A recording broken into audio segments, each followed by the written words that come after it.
बेनी माधव सिंह गौरीपुर गांव के जमींदार और नंबरदार थे।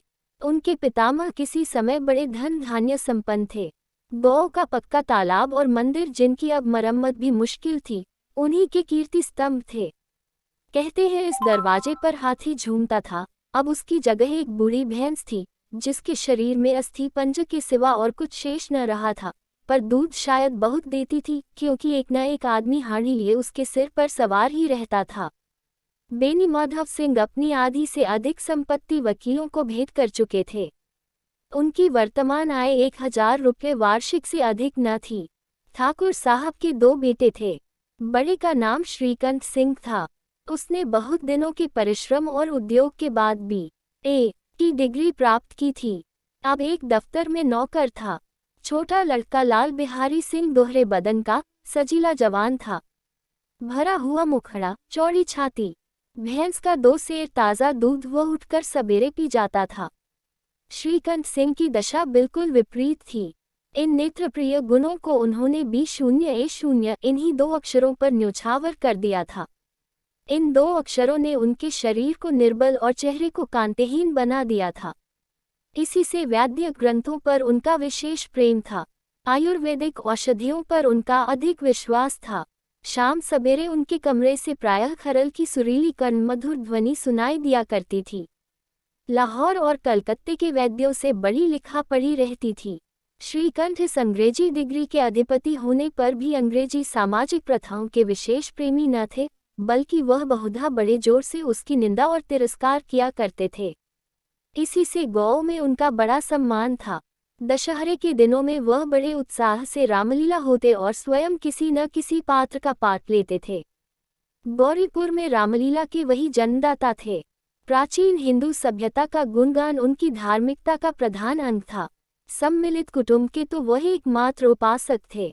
आजकल स्त्रियों को कुटुंब में मिलजुल कर रहने की जो अरुचि होती है, उसे वह जाति और देश दोनों के लिए हानिकारक समझते थे।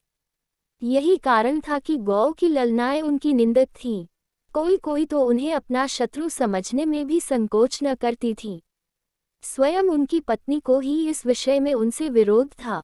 यह इसलिए नहीं कि उसे अपने सास ससुर, देवर या जेठ आदि घृणा थी, बल्कि उसका विचार था कि यदि बहुत कुछ सहने और तरह देने पर भी परिवार के साथ निर्वाह न हो सके, तो आए दिन की कलह से जीवन को नष्ट करने की अपेक्षा यही उत्तम है कि अपनी खिचड़ी अलग पकाई जाए। आनंदी एक बड़े उच्च कुल की लड़की थी। उसके बाप एक छोटी सी रियासत के ताल्लुकेदार थे। विशाल भवन, एक हाथी, 3 कुत्ते, बाज, बहरी शिकरे, झाड़ फानूस, ऑनरेरी मजिस्ट्रेट और ऋण, जो एक प्रतिष्ठित ताल्लुकेदार के भोग्य पदार्थ हैं, सभी यहाँ विद्यमान थे। नाम था भूप सिंह। बड़े उदारचित और प्रतिभाशाली पुरुष थे, पर दुर्भाग्य से लड़का एक भी न था। 7 लड़कियां हुई और दैवयोग से सबकी सब जीवित रहीं। पहली उमंग में तो उन्होंने 3 ब्याह दिल खोलकर किए, पर 15-20 हजार रुपयों का कर्ज सिर पर हो गया, तो औखें खुली, हाथ समेट लिया। आनंदी चौथी लड़की थी। वह अपनी सब बहनों से अधिक रूपवती और गुणवती थी। इससे ठाकुर भूप सिंह उसे बहुत प्यार करते थे। सुंदर संतान को कदाचित उसके माता पिता भी अधिक चाहते हैं। ठाकुर साहब बड़े धर्म संकट में थे कि इसका विवाह कहाँ करें। न तो यही चाहते थे कि ऋण का बोझ बढ़े और न यही स्वीकार था कि उसे अपने को भाग्यहीन समझना पड़े। एक दिन श्रीकंठ उनके पास किसी चंदे का रुपया मांगने आए। शायद नागरी प्रचार का चंदा था। भूप सिंह उनके स्वभाव पर रीझ गए और धूमधाम से श्रीकंठ सिंह का आनंदी के साथ ब्याह हो गया। आनंदी अपने नए घर में आई तो यहाँ का रंग ढंग कुछ और ही देखा। जिस टीम टाम की उसे बचपन से ही आदत पड़ी हुई थी, वह यहाँ नाम मात्र को भी न थी। हाथी घोड़ों का तो कहना ही क्या, कोई सजी हुई सुंदर बहली तक न थी। रेशमी स्लीपर साथ लाई थी, पर यहाँ बाग कहाँ। मकान में खिड़कियां तक न थीं, न जमीन पर फर्श, न दीवार पर तस्वीरें। यह एक सीधा सादा देहाती गृहस्थी का मकान था, किंतु आनंदी ने थोड़े ही दिनों में अपने को इस नई अवस्था के ऐसा अनुकूल बना लिया, मानो उसने विलास के सामान कभी देखे ही न थे। एक दिन दोपहर के समय लाल बिहारी सिंह 2 चिड़िया लिए हुए आया और भावज से बोला, जल्दी से पका दो, मुझे भूख लगी है। आनंदी भोजन बनाकर उसकी राह देख रही थी। अब वह नया व्यंजन बनाने बैठी। हांडी में देखा तो घी पाव भर से अधिक न था। बड़े घर की बेटी, किफायत क्या जाने। उसने सब घी मांस में डाल दिया। लाल बिहारी खाने बैठा तो दाल में घी था। बोला, दाल में घी क्यों नहीं छोड़ा? आनंदी ने कहा, घी सब मौस में पड़ गया। लाल बिहारी जोर से बोला, अभी परसों घी आया है, इतना जल्द उठ गया? आनंदी ने उत्तर दिया, आज तो कुल पाव भर रहा होगा। वो सब मैंने मांस में डाल दिया। जिस तरह सूखी लकड़ी जल्दी से जल उठती है, उसी तरह क्षुधा से बावला मनुष्य जरा जरा सी बात पर तिनक जाता है।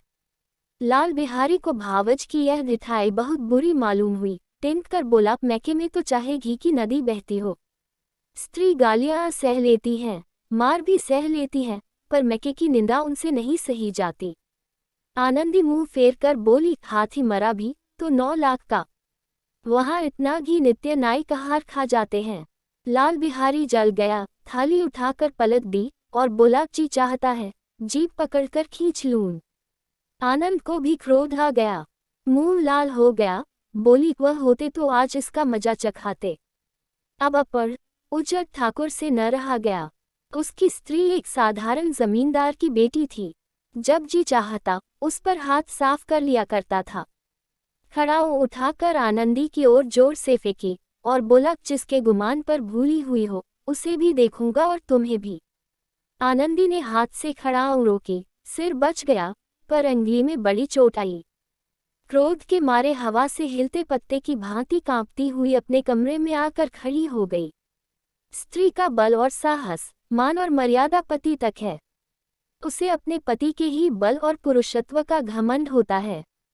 आनंदी खून का घूंट पी कर रह गई। श्रीकंठ सिंह शनिवार को घर आया करते थे। बृहस्पति को ये घटना हुई थी। 2 दिन तक आनंदी कोक भवन में रही, न कुछ खाया न पिया, उनकी बात देखती रही।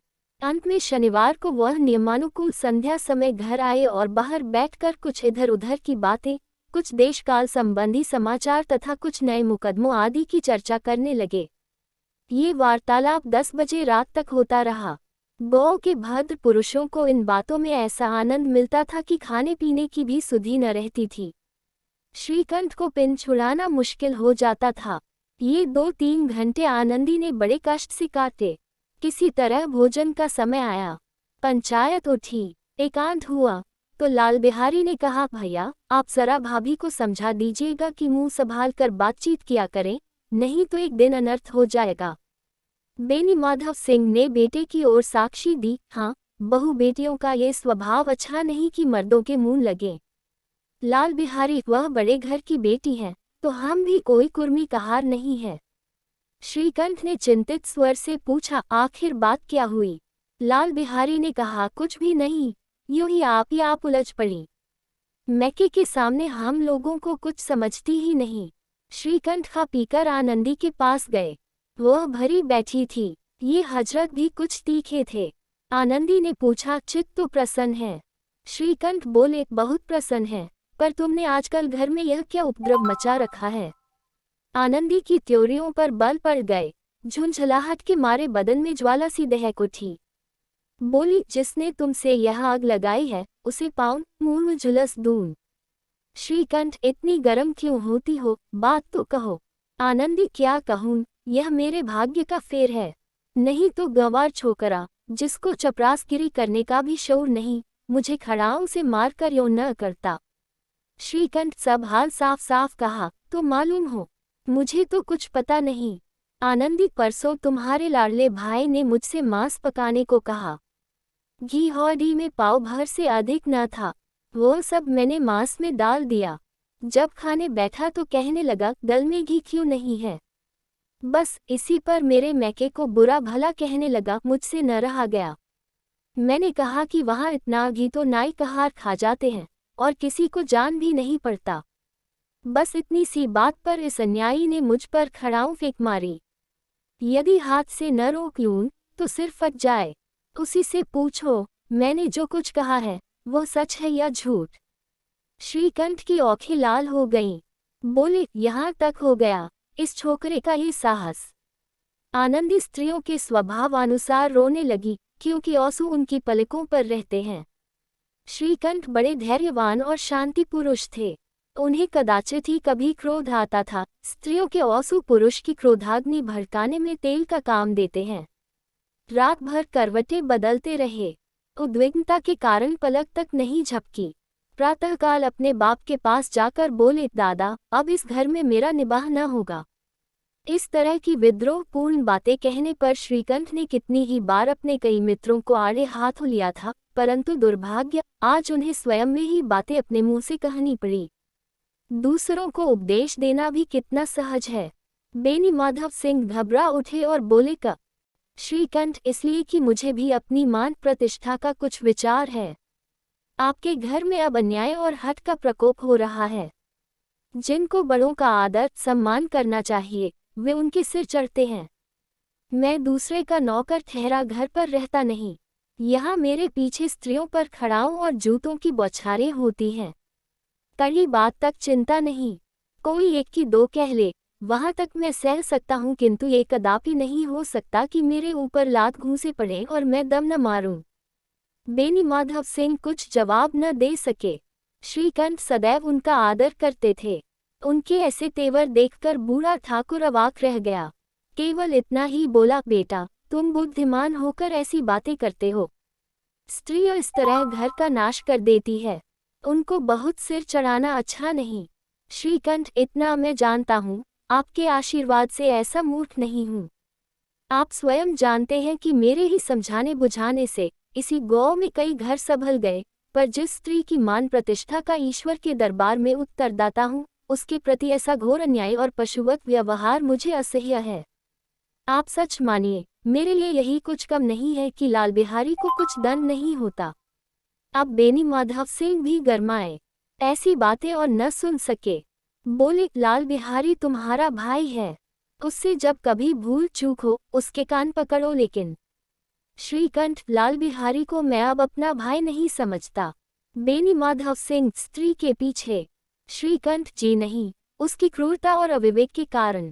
दोनों कुछ देर चुप रहे। ठाकुर साहब लड़के का क्रोध शांत करना चाहते थे, लेकिन यह नहीं स्वीकार करना चाहते थे कि लाल बिहारी ने कोई अनुचित काम किया है। इसी बीच में गांव के और कई सज्जन हुक्के चिलम के बहाने वहां आ बैठे। कई स्त्रियों ने जब ये सुना कि श्रीकंठ पत्नी के पीछे पिता से लड़ने की तैयार हैं, तो उन्हें बड़ा हर्ष हुआ। दोनों पक्षों की मधुर वाणियां सुनने के लिए उनकी आत्माएं तिलमिलाने लगीं। गांव में कुछ ऐसे कुटिल मनुष्य भी थे जो इस कुल की नीतिपूर्ण गति पर मन ही मन जलते थे। वे कहा करते थे, श्रीकंठ अपने बाप से दबता है, इसीलिए वह दब्बू है। उसने विद्या पढ़ी, इसलिए वह किताबों का कीड़ा है। बेनी माधव सिंह उसकी सलाह के बिना कोई काम नहीं करते, यह उनकी मूर्खता है। इन महानुभावों की शुभकामनाएं आज पूरी होती दिखाई दी। कोई हुक्का पीने के बहाने और कोई लगान की रसीद दिखाने आकर बैठ गया। बेनी माधव सिंह पुराने आदमी थे, इन भावों को ताड़ गए। उन्होंने निश्चय किया, चाहे कुछ ही क्यों न हो, इन द्रोहियों को ताली बजाने का अवसर न दूंगा। तुरंत कोमल शब्दों में बोले, बेटा, मैं तुमसे बाहर नहीं हूँ, तुम्हारा जो जी चाहे करो। अब तो लड़की से अपराध हो गया। इलाहाबाद का अनुभव रहित झल्लाया हुआ ग्रेजुएट इस बात को न समझ सका। उसे डिबेटिंग क्लब में अपनी बात पर अड़ने की आदत थी, इन हथकंडों की उसे क्या खबर। बाप ने जिस मतलब से बात पलटी थी, वह उसकी समझ में न आया। बोला, लाल बिहारी के साथ अब इस घर में नहीं रह सकता। बेनी माधव, बेटा, बुद्धिमान लोग मूर्खों की बात पर ध्यान नहीं देते। वह बेसमझ लड़का है, उससे जो कुछ भूल हुई उसे तुम बड़े होकर क्षमा करो। श्रीकंठ, उसकी इस दुष्टता को मैं कदापि नहीं सह सकता। या तो वही घर में रहेगा या मैं ही। आपको यदि वह अधिक प्यारा है तो मुझे विदा कीजिए, मैं अपना भार आप संभाल लूंगा। यदि मुझे रखना चाहते हैं तो उससे कहिए, जहां चाहे चला जाए। बस यह मेरा अंतिम निश्चय है। लाल बिहारी सिंह दरवाजे की चौखट पर चुपचाप खड़ा बड़े भाई की बातें सुन रहा था। वह उनका बहुत आदर करता था। उसे कभी इतना साहस न हुआ था कि श्रीकंठ के सामने चारपाई पर बैठ जाए, हुक्का पी ले या पान खा ले। बाप का भी वह इतना मान न करता था। श्रीकंठ का भी उस पर हार्दिक स्नेह था। अपने होश में उन्होंने कभी उसे घुड़का तक न था। जब वह इलाहाबाद से आते तो उसके लिए कोई न कोई वस्तु अवश्य लाते। मुगदर की जोड़ी उन्होंने ही बनवा दी थी। पिछले साल जब उसने अपने से ड्योड़े जवान को नागपंचमी के दिन दंगल में पछाड़ दिया तो उन्होंने पुलकित होकर अखाड़े में ही जाकर उसे गले लगा लिया था, 5 रुपये के पैसे लुटाए थे। ऐसे भाई के मुंह से आज ऐसी हृदय विदारक बात सुनकर लाल बिहारी को बड़ी ग्लानि हुई। वह फूट फूट कर रोने लगा। इसमें संदेह नहीं कि अपने किए पर पछता रहा था। भाई के आने से एक दिन पहले से उसकी छाती धड़कती थी कि देखो भैया क्या कहते हैं, मैं उनके सम्मुख कैसे जाऊंगा, उनसे कैसे बोलूंगा, मेरी औखी उनके सामने कैसे उठेगी। उसने समझा था कि भैया मुझे बुलाकर समझा देंगे। इस आशा के विपरीत आज उसने उन्हें निर्दयता की मूर्ति बने हुए पाया। वह मूर्ख था, परंतु उसका मन कहता था कि भैया मेरे साथ याया कर रहे हैं। यदि श्रीकांत उसे अकेले में बुलाकर 2-4 बातें कह देते, इतना ही नहीं 2-4 तमाचे भी लगा देते तो कदाचित उसे इतना दुख खाना होता। पर भाई का ये कहना कि अब मैं इसकी सूरत नहीं देखना चाहता, लाल बिहारी से सहा न गया। वह रोता हुआ घर आया। कोठारी में जाकर कपड़े पहने, औंखें पोंछी, जिसमें कोई यह न समझे कि रोता था। तब आनंदी के द्वार पर आकर बोला, भाभी, भैया ने निश्चय किया है कि वह मेरे साथ इस घर में न रहेंगे। अब वह मेरा मुंह नहीं देखना चाहते, इसलिए अब मैं जाता हूँ। उन्हें फिर मुंह न दिखाऊंगा। मुझसे जो कुछ अपराध हुआ उसे क्षमा करना। ये कहते कहते लाल बिहारी का गला भर आया। जिस समय लाल बिहारी सिंह सिर झुकाए आनंदी के द्वार पर खड़ा था, उसी समय श्रीकांत सिंह भी औंखें लाल किए बाहर से आए। भाई को खड़ा देखा तो घृणा से औंखें फेर ली और कतरा कर निकल गए, मानो उसकी परछाई से दूर भागते हों। आनंदी ने लाल बिहारी की शिकायत तो की थी, लेकिन अब मन में पछता रही थी। वह स्वभाव से ही दयावती थी। उसे इसका तनिक भी ध्यान न था कि बात इतनी बढ़ जाएगी। वह मन में अपने पति पर झुंझला रही थी कि यह इतने गर्म क्यों होते हैं। उस पर यह भय भी लगा हुआ था कि कहीं मुझसे इलाहाबाद चलने को कहे तो कैसे क्या करूंगी। इस बीच में जब उसने लाल बिहारी को दरवाजे पर खड़े ये कहते सुना कि अब मैं जाता हूँ, मुझसे जो कुछ अपराध हुआ क्षमा करना, तो उसका रहा सहा क्रोध भी पानी हो गया। वह रोने लगी। मन का मैल धोने के लिए नयन जल से उपयुक्त और कोई वस्तु नहीं है। श्रीकांत को देखकर आनंदी ने कहा, लाला बाहर खड़े बहुत रो रहे हैं। श्रीकांत, तो मैं क्या करूं? आनंदी, भीतर बुला लो, मेरी जीभ में आग लगे। मैंने कहाँ से यह झगड़ा उठाया? श्रीकांत, मैं न बुलाऊंगा। आनंदी, पछताओगे, उन्हें बहुत ग्लानि हो गई है, ऐसा न हो कहीं चल दें। श्रीकांत न उठे। इतने में लाल बिहारी ने फिर कहा, भाभी, भैया से मेरा प्रणाम कह दो। वह मेरा मुंह नहीं देखना चाहते, इसलिए मैं भी अपना मुंह उन्हें न दिखाऊंगा। लाल बिहारी इतना कहकर लौट पड़ा और शीघ्रता से दरवाजे की ओर बढ़ा। अंत में आनंदी कमरे से निकली और उसका हाथ पकड़ लिया। लाल बिहारी ने पीछे फिरकर देखा और आंखों में आंसू भरे बोला, मुझे जाने दो। आनंदी, कहाँ जाते हो? लाल बिहारी, जहाँ कोई मेरा मुंह न देखे। आनंदी, मैं न जाने दूंगी। लाल बिहारी, मैं तुम लोगों के साथ रहने योग्य नहीं हूँ। आनंदी, तुम्हें मेरी सौगंध, अब एक पग भी आगे न बढ़ाना। लाल बिहारी, जब तक मुझे यह न मालूम हो जाए कि भैया का मन मेरी तरफ से साफ हो गया, तब तक मैं इस घर में कदापि न रहूंगा। आनंदी, मैं ईश्वर को साक्षी देकर कहती हूँ कि तुम्हारी ओर से मेरे मन में तनिक भी मैल नहीं है। अब श्रीकांत का हृदय भी पिघला। उन्होंने बाहर आकर लाल बिहारी को गले लगा लिया। दोनों भाई खूब फूट फूट कर रोए। लाल बिहारी ने सिसकते हुए कहा, भैया, अब कभी मत कहना कि तुम्हारा मुंह न देखूंगा। इसके सिवा आप जो दंड देंगे मैं सहर्ष स्वीकार करूंगा। श्रीकांत ने कांपते हुए स्वर में कहा, लल्लू, इन बातों को बिल्कुल भूल जाओ। ईश्वर चाहेगा तो फिर ऐसा अवसर न आवेगा। बेनी माधव सिंह बाहर से आ रहे थे। दोनों भाइयों को गले मिलते देखकर आनंद से पुलकित हो गए। बोल उठे, बड़े घर की बेटियां ऐसी ही होती हैं, बिगड़ता हुआ काम बना लेती हैं। गांव में जिसने यह वृतांत सुना, उसी ने इन शब्दों में आनंदी की उदारता को सराहा। बड़े घर की बेटियां ऐसी ही होती हैं।